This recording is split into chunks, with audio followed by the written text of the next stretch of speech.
Did you ever work? Wow, 1992. You've been on the same radio station. Yes, sir. Yes.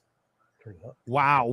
What day parts? Have you worked the same day part all the time? Or have you? No, I started out doing nights, which I loved. 7 to midnight. And, because I get off the air at midnight, I'd run and hit the clubs and, go eat and do that. And then wake up at, 1 o'clock in the afternoon and be back at work at 7 again. And then Morning Drive, the guy who was here for Morning Drive was kind of a guy liked to do a little bottle tip in 12-ounce curls. And they called me one day because I was a program director, and he says that, hey, Chris didn't make it into work. What are we going to do? So I said, I'm on my way. So I came in and sat in for him, and the general manager heard it in Columbus, and he says, you're made for mornings, man. And I said, I hate mornings. And he says, you're made for mornings. He says, we're going to try it. So that's what I've been ever since. Are you originally from the Ohio Valley? Yes, sir. Yes. Where are you originally from? From Wheeling. Beautiful. I went to Bethany College. Okay. Yeah. And what year was that? I was there 89 and 90. Okay. And then I also owned Bubba's Gourmet Burgers and Beer at the Highlands. So I remember that. I am there all the time. So I'm always stopping by Schultz Ford in Wheeling before or after I'm at my restaurant. Oh, that's awesome. Cool. So what we want to do is maybe we should do a Memorial Day cookout, like a remote with Johnny O and Bubba. Where do these names come from? And by the way, I think Johnny O, let me ask you a question. You're born and raised longest running radio talent ever in the history. Don't you think that we should do a meet the owner at Schultz Ford in Wheeling, where everybody knows that Richard Bazzi will be there, and that don't you think the entire town will show up to meet the cowboy hat? Oh yeah.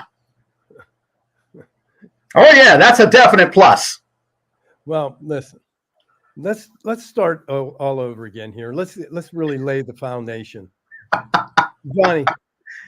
Johnny, honestly, you're really impressive. Take us through from 1992. You started not here. You were in Los Angeles, I think, right? Yes, I started in 1982. My dad was in radio. I started in 1982 at a station in Los Angeles called KIQQ.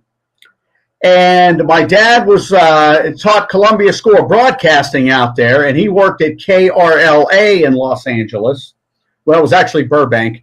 And he got me a job on the weekends over there, but it wasn't, it was I was only on the air a couple hours. So, but I didn't have any clue.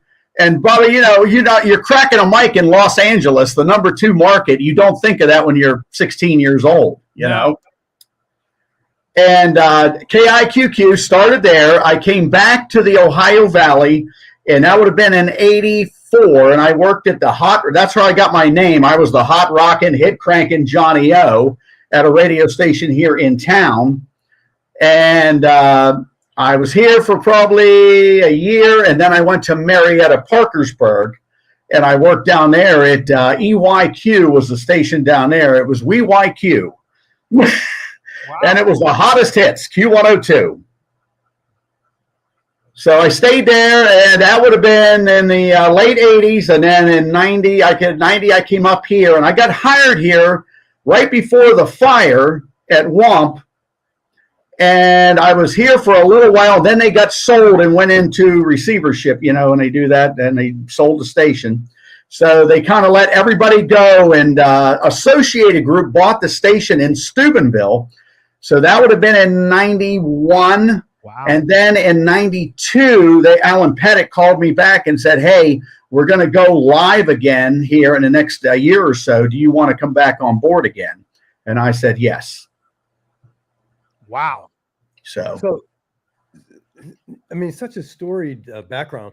And Bubba, I think, because as he said, DJ, disc jockey, we don't really hear that term a lot anymore.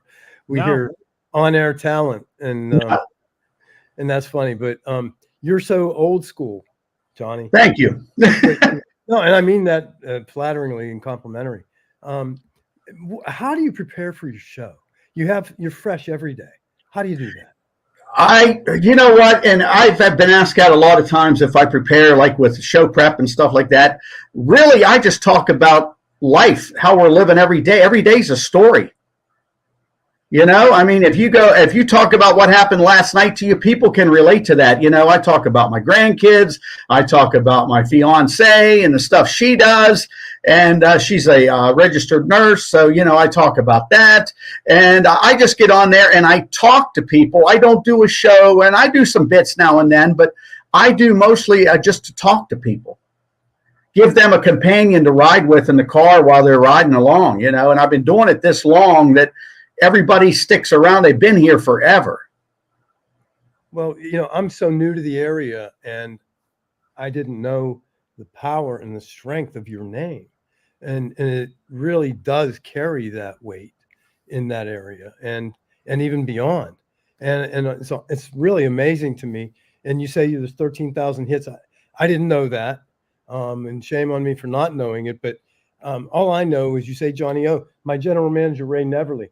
I mean, you did his wedding, right? Yes, sir. I mean, yes. It's just so.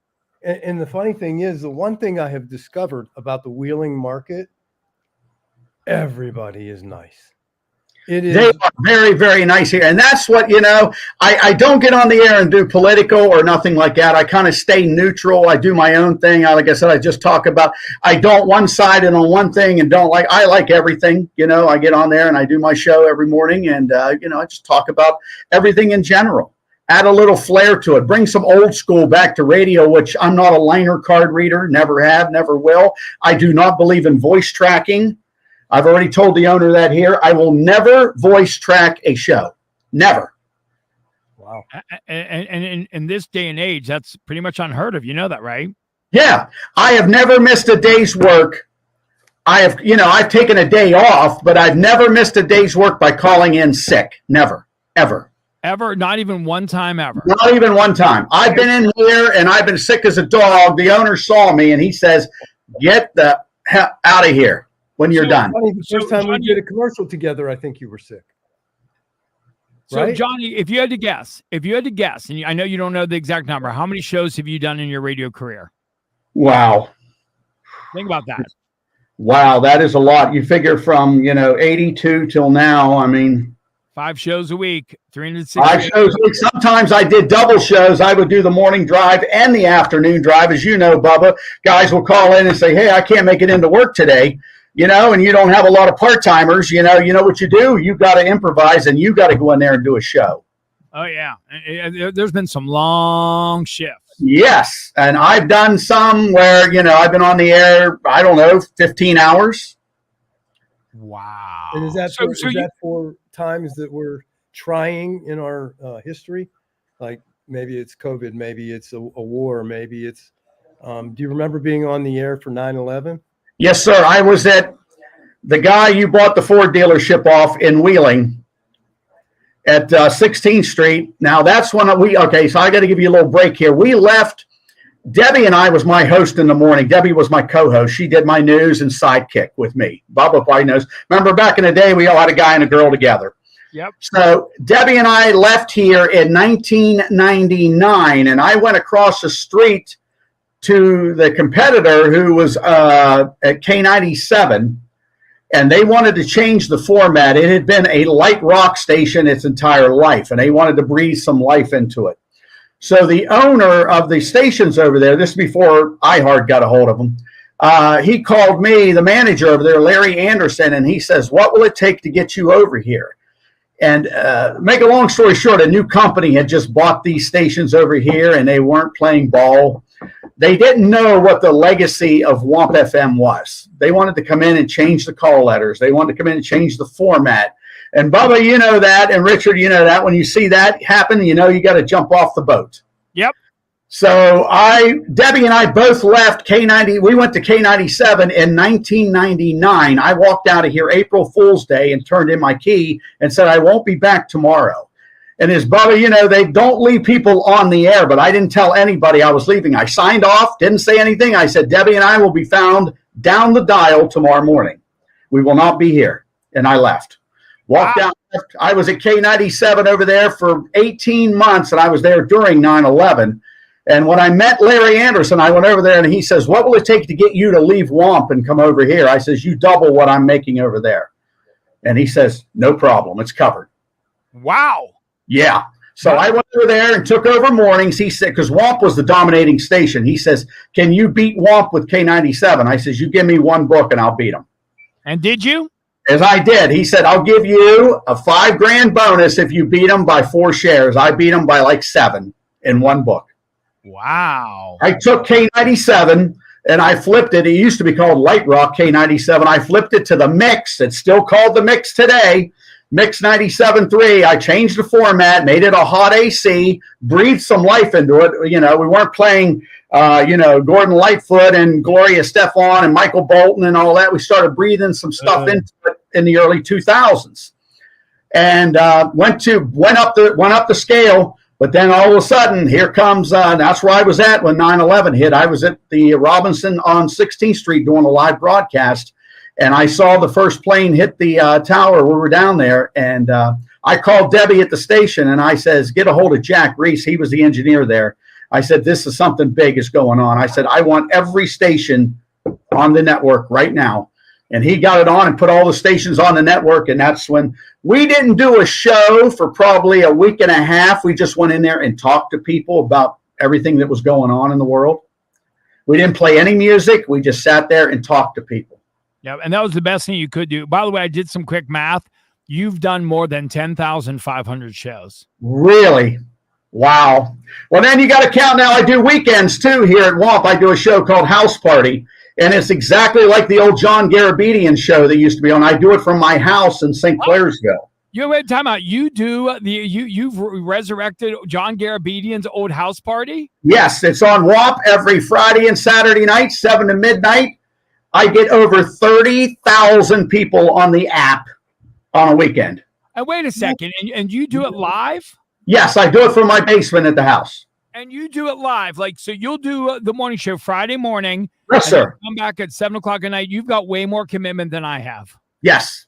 You know what? I haven't had a job in 48 years. Wow. That's the way I look at it. I haven't done anything else but radio. Who does your mixes for Johnny O's open house party? Me. I do it on Tech 1200s. Really? You do it all yourself? John Klein is my voice guy here at WOMP. John Klein from B94. Yep. And he's my voice guy. Him and I have been friends forever when he was at NCI and all that. And he does all my house party stuff, and I do all old school. I'll take old songs and remix them again and, bring life into them and add the boom, chicka, boom back behind it and all that. Just like John gets live from Johnny O's basement in his double wide trailer, and we make fun of it that way. But yes, I do it live from my studio through the internet through a stream. Richard, just so you know, John Garabedian's open house party back in the day was the premier Friday and Saturday night mix show that everybody listened to nationwide, coast to coast. It was unbelievable. I never heard of it. You never heard of it? Wow. And it was in his basement in Boston. He was in Boston. And when we brought WOMP back a couple of years ago, it's probably been it's going on our 3rd year now. Cody bought the stations here, and he come into me and he says, "I know you've been here forever. I know your name." He says, "What would it take to bring WOMP back?" And I says, "You give me 90 days and I will have WOMP back." I put WOMP back on the air. We launched January 2nd. We went to #1 in the first spring book, back to #1 again. I tried to get the other company who owned us prior to do this. They wouldn't touch it. They wouldn't let me do any control over the radio station. I just had to play Westwood One Network. That's all I could do. Boy, I'll tell you, the more I hear you talk, the more fascinated I am. There's so much, honestly, you have so much depth. So you've always been a Ford guy too, right? Yes, sir. Always. I bleed blue. Except when we first met, there wasn't a Ford in your driveway. You got to thank my fiance for that. So And, I'll give you her number if you want. I got it here. You can call her, Richard. but we did fix that, right? We did. Yes, we did fix that. Yes. And now you drive a Ford F-150. I love it. XLT, loaded. And you love it. So I love it. I went up the other day and had them put a bed liner in it because I was afraid to put any groceries or anything in the back. I didn't want to scratch it. You know, you can have anything you want. You know that. You want a bed liner, put it in, or we'll spray it, whatever you want. We'll do it. Hey, Ray, I called Ray, and he says there'll be one here in a week. And he says, bring it up. He gave me a car to drive yesterday. I drove the Mach-E Mustang around over at the Highlands over there, and it was a good time. I went to the store, but I'm not used to an electric vehicle. But, man, the torque in that thing was incredible. You know, Johnny, I've been working with Richard Bazzi for more than 10 years, and in 6 months, he treats you better than he's ever treated me. Well, him and I hit it off when we first met. He walked in the door, and him and I started talking, and I said, man, you got the L.A., I know that, because I used to listen to the guy out there that sold cars in California. When you need a car, you got to call Cal. Remember that? If you want a new car, go see Cal. When you need a new car, go see Cal. And it was Cal and his dog Spot. His big tiger. That was so great. But the segue then goes right into your love of cars, right? Yes. I have 17 Mustangs.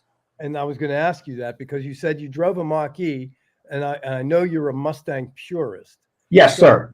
And you have 17 Mustangs. Yes. And they all restored? No, well, you know, I have probably 10 that's restored, and then I've got some that I'm working on, but they all move and drive, and they're not junkers just sitting in the yard, no. Yeah. But they are being restored. When I get time from the radio station, I go rebuild cars. You have no time. I can see that. No. Johnny, what's the oldest one you have? Oldest one I have is I just got rid of my 64.5, so the oldest one I have is a 67 fastback. I'd love to have a 68 coupe. I have two 68 fastbacks. Oh. I have a 68 California Special. I have a 69 convertible. I have a 70 convertible. I have a 70 Mach 1. I have a 72 fastback Mach 1. I have a Mustang 2 that my dad bought brand new. That was his car. It's only got 40,000 original miles on it. It's the Charlie's Angels Cobra 2. Wow. Sitting in the garage. I don't even remember all of these. Buddy, I am like a computer, and that's what happens with music. You know, and people call me up and they'll ask me for songs and stuff like that, and I've been brought up around radio. My dad was a disc jockey forever when I was a kid. It's just amazing to me. You said something that you mix a piece of equipment that you use to mix your boom chakaluckas. Yes. What was that? Those are Tech 1200 turntables. Tech 1200 turntable. Can we write? Look it up. They're the best. You use a turntable? Turntables, old school. Wow. I don't mix on CD players. I am a frustrated disc jockey. I always wanted to do that. I just count the beats. Bubba, are you self-taught? What's that? Are you self-taught? Self-taught, yes. My dad, I used to go to the radio station when I was a kid and sit with him, and he used to let me sit on his classes at Columbia School of Broadcasting, and I'd sit there. Yes, pretty much. I've had it in my blood since the day I was, they spanked my butt and said, hey, he's a disc jockey, so. Wow, unbelievable. As I look at your radio career in Wheeling, West Virginia, and I look at my radio career in Pittsburgh, I realize that I've obviously done something wrong with my life. You know what I say? I can promise you I don't have even one Mustang.